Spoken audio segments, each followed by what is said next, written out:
Hello and welcome, thanks for tuning in. It's nice to have you with us. In today's video, I will have a look at different products which are supposed to refresh rubber floor mats. These products promise that they bring those rubber floor mats back to life, that they give a nice finish without, and this is the important part, without creating a slippery surface, because this can be very dangerous. So in this test, I will compare 3 different products which are aimed at doing so. I will compare it to one traditional pumper and trim gel in order to show you what can happen if you apply this one to such a rubber floor mat. However, before we start that, we need to first clean those, and this is exactly what we will do now.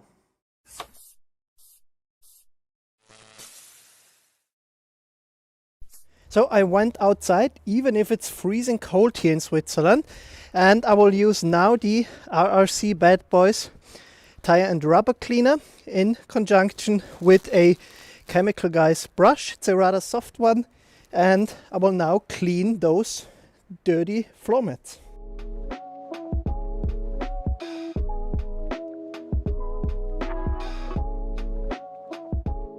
Quick side note on what you can use to actually clean those rubber floor mats. You can use any APC that there's on the market. The Koch Chemie Green Star, the Multi-X from CarPro, the Infinite from Autoglance, or as I said, any APC. But you can also use a dedicated tire and rubber cleaner. And what I have found out by using all of these, and there will definitely be a separate video and comparison on these in the future, is that whereas APCs have to be safe on a wide variety of different surfaces, those tire and rubber cleaners don't have to be, because they just have to be safe on tires and rubber floor mats. And these materials are normally rather resistant when it comes to chemicals. So from my personal experience, the theory that those tire and rubber cleaners are actually gentler than APCs does not hold true, because I also found that these normally are more aggressive cleaners. They are more alkaline than, let's say, an APC. Regarding the different ones, I personally think that the one from Geon works rather good, the one from RRC Bad Boys or the normal RRC one, and especially one from Shiny Garage, which I think is amongst the strongest. However, be careful, you have to dilute this one. If you have very delicate tire or rubber surfaces, for example, tires of old-timers, white wall tires, or rubber floor mats from very precious old-timers, then the Aenzo one could be a good alternative, because this one is pretty much the only one that I know of which is pH neutral and cleans, because there are very, very tiny and fine and gentle polishing agents in there. So it does not clean chemically like pretty much all the other ones, but it cleans mechanically. So if you support this one with a brush, then it is a comparably gentle way of cleaning tire and rubber floor mats. But that just as a side note on what you can use to actually clean those surfaces. So the rubber floor mats are cleaned. However, I did intentionally not clean them perfectly, because some of those products claim to not only renew the rubber floor mats but also clean them. So we can also test that, and you can also see that they have a gray color, which is why I hope that we can now see which of those products really give a better finish to those rubber floor mats. So let's go quickly over the products I will just use. The first is the Chemical Guys MatRenew, and as you can see, there's a lot written on the back of it. However, it is to renew all kinds of rubber floor mats, truck liners, rubber mats, exterior footboards, and so on. But the important part is the silicone-free cleaning formula cleans and restores. So this is a cleaner and a protectant. Rubber with an original appearance without any slippery feel. So Chemical Guys claims that that does not leave behind a slippery feel. It costs, depending on where you live, slightly less than $10 or slightly over it. The next one is a bit of a difficult one, because Koch Chemie started a few years ago to offer some of their products only to certified professional detailers, and this is one of it, and that's why you cannot buy this as a private person in Germany. However, in some shops in Austria, in the UK, or in Poland, you can buy this, and this is also why prices will differ depending on where you live. I found it between 10 and 20 euros. However, you get a whole liter of product there. The important bit is written on there, interior plastic care non-slip. So Koch Chemie also claims that this will not leave a slippery surface behind. But they also say that this is just a care and protection product, so not a cleaner. So we will also check that. Then I have the Sonax, it's written here in German, which is the rubber restorer. You can use that for exterior rubber parts or tires. It is also a cleaner and a protectant.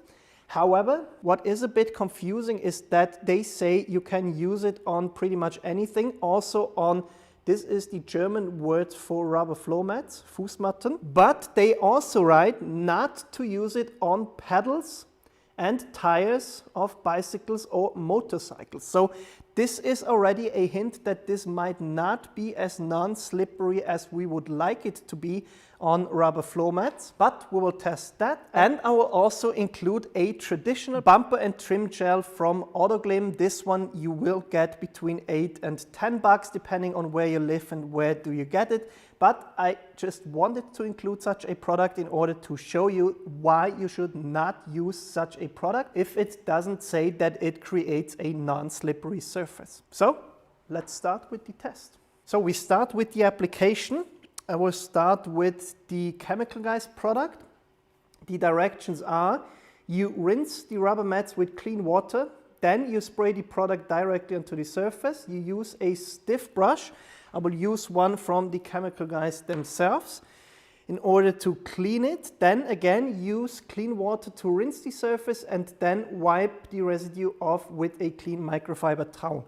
I will do exactly that here on the upper part. And then on the lower part, I will apply it with a normal foam applicator there and then wipe away residue with a towel in order to see if that makes a difference.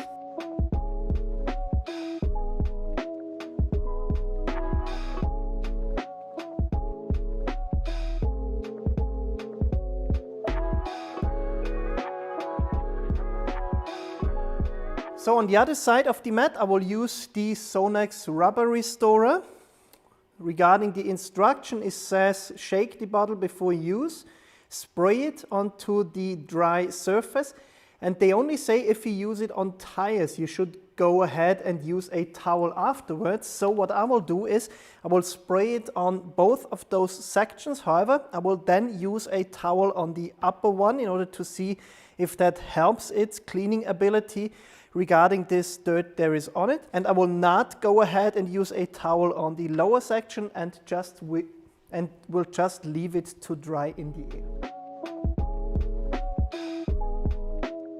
So on the other floor mat, I will use the Koch Chemie Guf or Gummifix on the left side. Instructions are rather clear. There we have the English version. Use a sponge or a spray bottle to apply evenly to clean, dry surfaces and leave it to dry. So you don't have to go ahead and use a towel in order to remove it. And that's exactly what I will do now.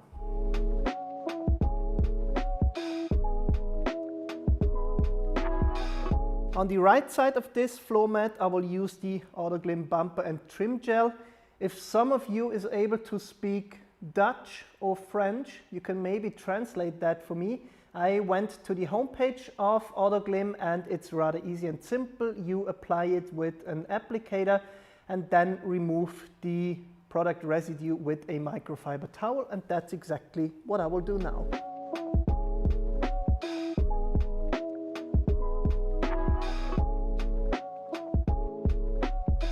Side note for all of you who like good smelling products, Koch Chemie smells of chemicals, Sonax smells of chemicals, Chemical Guys smells slightly pleasantly, but it reminds me more of a cleaner than something really nice.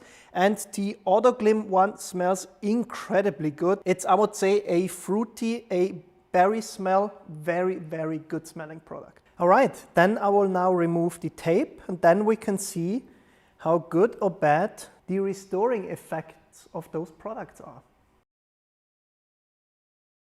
I think you can already see where this one is going.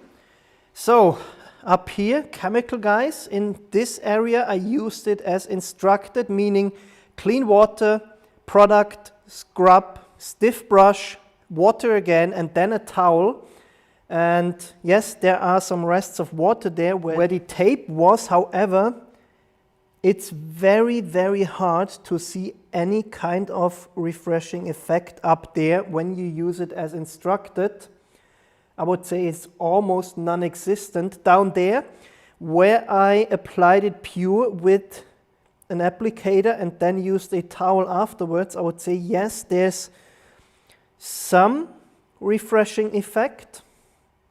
Definitely more than up here. However, if we now look where I applied the Sonax, here pure, and then I did not wipe the residue. Here I applied it and then wiped the residue. Much, much, much more of an effect there, definitely. You can see it there. There's the border. Again, this one was wiped with a towel. This one wasn't. However, you see a disadvantage if you apply it like that.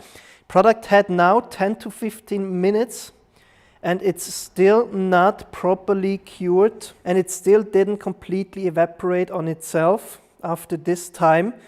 So it definitely needs a longer time to cure there. However, the refreshing effect is phenomenal, I would say. But it also created more gloss. So this is something to be aware of. And also, the cleaning ability of the Chemical Guys one was very good up here. There's only a tiny spot there and there.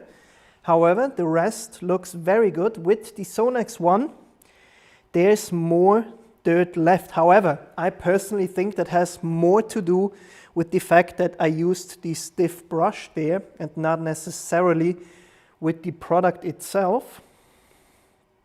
But yeah, Chemical Guys cleaned well. Refreshing effect, not so much there. I just had a spontaneous idea. I will now apply the Chemical Guys one in the corner there, and I will not wipe away the residue. Maybe this works better in terms of the refreshing effect.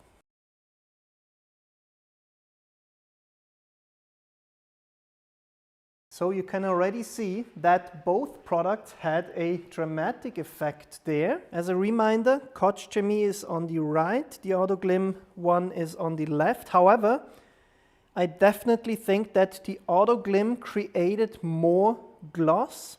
And for me personally, that also is too much gloss, whereas the Koch Chemie side has a nice dark satin finish to it. Maybe you can, now you can see it better. So there definitely is a very glossy surface on this side. The darkening effect, the refreshing effect, yes, was better with the Autoglim. You can clearly see that. But once again, I actually like the finish that the Koch Chemie created much better. But both have a fantastic refreshing effect. Both also cleaned very well. You can see there's still dirt there. None on the Koch Chemie side, none on the Autoglim side, which is very surprising because both of those products are not supposed to clean. So, yeah, nice, impressive results, but that's only half of the story because we will now have to check if they created a slippery surface or they didn't. So the side where I applied Koch Chemie, yeah, compared to the untreated strip here, I would say a very, very slight increase in felt slickness, but only very slightly. Now the, oh yes, I wish you could feel this, but that's the reason we always tell people, please do not apply these products to floor mats and especially not to pedals because it creates a slippery surface and this can in fact get very, very dangerous. So please don't use, yes, much, much, much slicker. This does not feel good. The Koch Chemie, yes, actually, yeah, it does not create a slippery surface. Very, very fascinating, I have to say. So, I would say yes, the product does what the manufacturer tells it does. Now let's go to the side with Chemical Guys and Sonax. I already removed the tape there, and yeah, you can see, yes, a slight increase in a darkening effect, but not better compared to the surface where I wiped the residue, and here I didn't. So once again, no, there is almost no refreshing effect there with the Chemical Guys. So let's now feel slickness. Here is the Sonax, and once again, yeah, it increases the slickness slightly, but it's not dramatic. I would still say this is safe. This is the surface where I wiped the residue off. Here I didn't. And again, this is not worse than up here. Interesting. So side of the Chemical Guys, yes. Interesting. Oh yeah, okay. So here when you use it as recommended, there is no slickness there, so definitely a good result. Here where I didn't remove the residue, there's definitely an increase in felt slickness. Yeah, almost as bad as with the traditional bumper and trim gel. And down here, yeah, again, slightly more slippery than here, about on the same level as the Sonax, I would say. So, if you use the Chemical Guys as recommended, it indeed does not leave behind a slick surface. However, that's, I think, because it doesn't do anything, as you can see in terms of refreshing effect. If you apply it and then wipe the residue, it's okay, but still not a strong refreshing effect. And if you use it the wrong way, meaning applying and leaving it to dry, there's definitely an increase in slickness. Yeah, and definitely more than with the Sonax. Interesting results, and I think we can now go to the conclusion. So what did we see in this video? Once again, I really want to point that out and stress that out.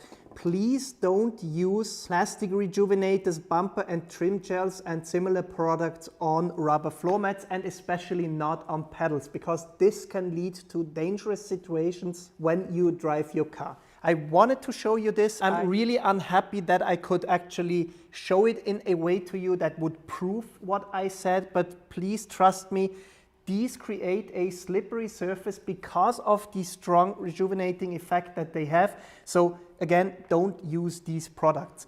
With the Chemical Guys, I fear it's once again a case of Chemical Guys over-promising and under-delivering. Because yes, if you use it as instructed and as the manufacturer recommends, it does not create a slippery surface. However, this is because it does not leave anything behind that would refresh the rubber floor mats. We clearly saw that the other products were massively better at this. And at the end of the day, if I buy such a dedicated product which is said to renew or refresh rubber floor mats, and then doesn't do that, why should I spend the extra money compared to any APC or any rubber and tire cleaner out there? Because yes, it cleans, but so does any APC out there. So for me personally, this product is out, especially because it's also an expensive product compared to the other tools. With these tools, the Sonax and the Koch Chemie, both did what the manufacturer says and claims, meaning that they both renew and refresh rubber floor mats, but they also don't leave any slippery surface behind. Yes, it's a tiny, tiny, tiny increase in the slippery feel that they leave behind, but it's still nothing compared to a traditional bumper and trim gel, and it's still what I would consider to be safe. When I compare these two products, there is a small but important difference. The one by Sonax needs more curing time, and I also repeated the test on a bigger rubber mat in the trunk of Andy's VW Passat, which you maybe know from other videos as well. And there I also saw that there's not a huge difference in the finish that these two leave behind. There's not a huge difference in the slippery feel that they leave behind.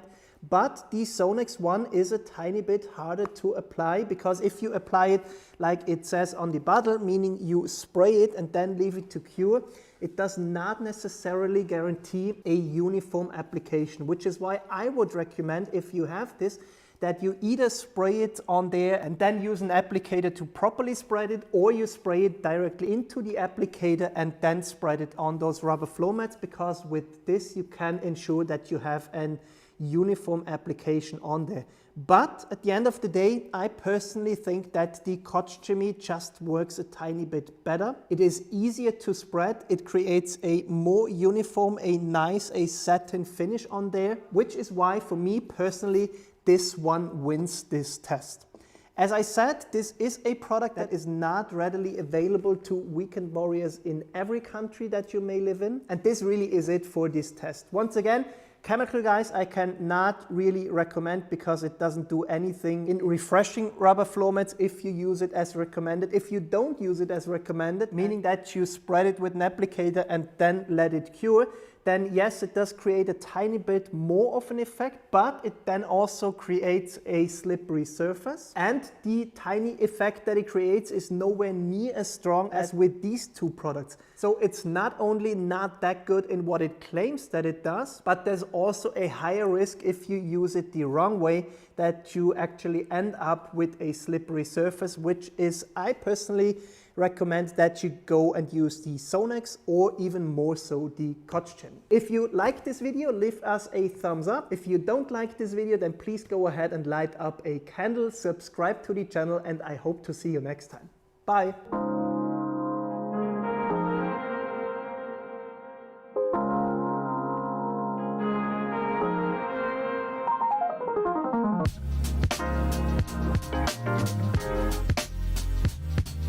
We'll be right back.